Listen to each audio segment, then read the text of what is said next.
Hi, hello. We are still on the 7 habits of highly effective people, and we are on habit number 6, synergize.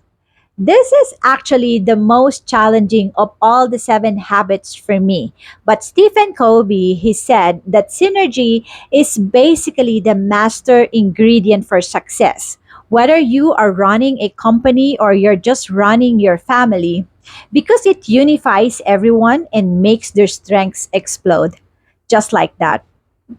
Anyways, it is also mentioned in the book that synergy is everywhere. And maybe that's the challenge for me because he says everywhere, and I was like, how?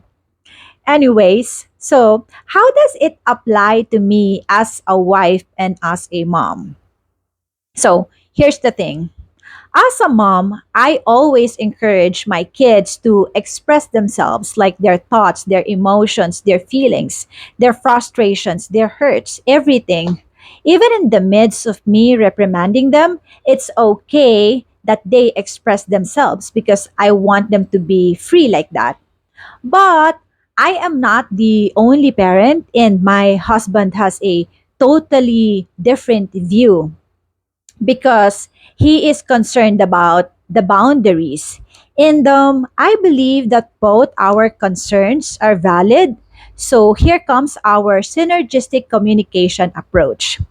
We agreed that we will give a space for the kids to express themselves and that we will validate their right to feel it. And to address my husband's concern, they will express themselves, but in a way that is respectful, like all the time. So we set a clear, non negotiable boundaries for them to express themselves. So that's the synergy there. By combining our views together, we did not compromise, but instead, we worked together so that we will be able to raise emotional, intelligent kids.